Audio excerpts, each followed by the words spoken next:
नाजरीन, गर्मी का मौसम शुरू होते ही पसीना भी आने लगता है, जिससे हमें वक्ती तौर पे थोड़ी बहुत कोफ्त सी महसूस होती है, लेकिन इससे जिस्म खुल जाता है।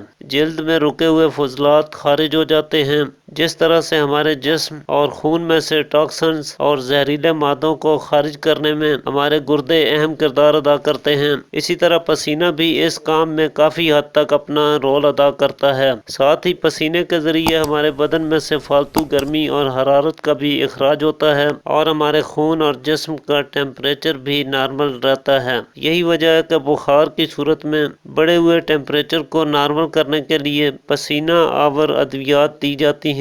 इसके अलावा पसीना लाकर हाई ब्लड प्रेशर, मोटापा या जिस्म की फालतू चर्बी पर भी काबू पाया जा सकता है। लेकिन पसीना जहां हमारी ओवरऑल हेल्थ के लिए फायदेमंद होता है, वहीं पसीना ज्यादा आने की सूरत में या ठंडे पसीने आने पर ये हमारे लिए खतरनाक भी साबित हो सकता है। इसी तरह कई लोगों को पसीने में से बदबू आने का मसला होता है, जिसकी वजह से वो किसी महफिल में बैठना पसंद नहीं करते हैं और दूसरों के सामने उन्हें शर्मिंदगी का सामना करना पड़ता है, जिससे उनकी खुद एतमादी कम होती है, एहसास कमतरी का शिकार हो जाते हैं। पसीने की बदबू ज्यादा बगलों में से, हाथों, पैरों या जिस्म के जोड़ों में से आती है। जो लोग गर्मी में जिस्मानी मेहनत ज्यादा करते हैं लेकिन रोजाना नहाते नहीं हैं, बगलों की सफाई ठीक तरह से नहीं करते हैं, या जो लोग हींग, मेथी, लहसुन या प्याज वगैरह ऐसी चीज़ें बकसरत इस्तेमाल करते हैं, ऐसे लोगों में ये मसला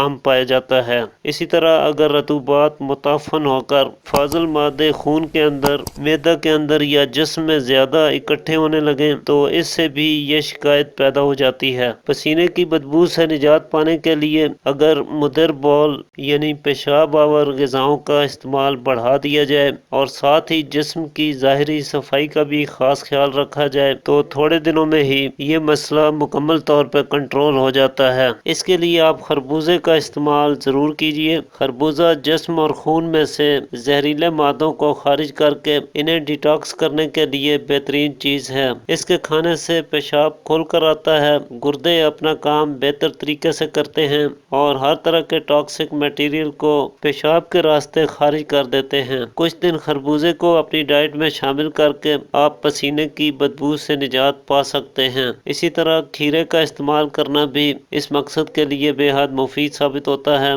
खास तौर पे गर्म मिजाज के अफराद को जिन्हें पेशाब पीला आता है, जल कर आता है या थोड़ा थोड़ा आता है, ऐसे लोगों के लिए ये एक बेहतरीन ग़िज़ाई इलाज है। पसीने की बदबू में मुब्तला अफराद को चाहिए कि वो रोज़ाना खाने के हमरा खीरे को सलाद के तौर पे ज़रूर इस्तेमाल करें। सब्जियों में से कद्दू का इस्तेमाल करना इस तकलीफ को रफ़ा करता है। इसी तरह तोरी का इस्तेमाल करना, गाजर का जूस, मूली, अमरूद और तरबूज का इस्तेमाल कर सकते हैं।